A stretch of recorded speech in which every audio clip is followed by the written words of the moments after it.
Mi, poštovani gledaoci, nećemo da vas pustimo na odmor dok ne budemo sigurni da imate svih potrebnih informacija. Zato sad ćete gledati naš Srboljub i njegovih letnih saveti. Dobar dan i dobro došli u zabrzanom kursom po srpskom jezikom i nekih drugih jezicima. Ja sam vaš profesor Srboljub i danas ćemo da učimo šta vam je potrebno kada odete na odmoru. Prva stvar šta vam je potrebno je kofer. Kofer se zna da ne sme da bude prazan, jer da sa praznom koferom zna se gdje se ide na odmoru. Vtora stvar šta vam treba je kupaćama gaćama. Kupaćama gaćama trebate da nosite dva para, jer da kad vam se jedan par pocepao, vi bi imali jedan rezervni par. Osim ako nećete da idete na nudističkoj plaži, gdje ćete da se sunčate kao od majka rođeni. Treta stvar šta vam treba je jedan preparat koji će vam pomognuti da vas sunce ne opeče, da vas komarci ne ujedu i da vas duša ne boli. Pogačivate ili da vam pomognem?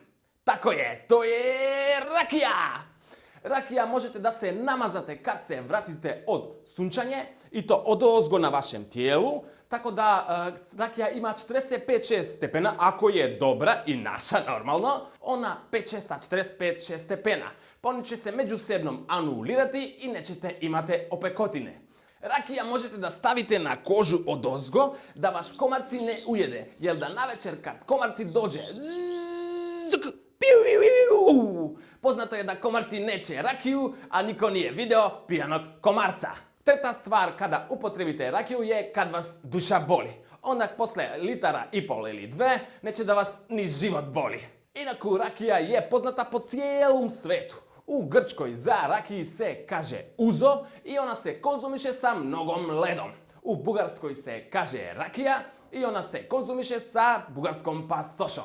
U Turskoj je poznata kao jeni raki i ona se konzumiše sa kafu. A u Engleskoj za nju kažu ali je jaka, majke mi. Ili na čistom engleskom jeziku she's so strong, my mother.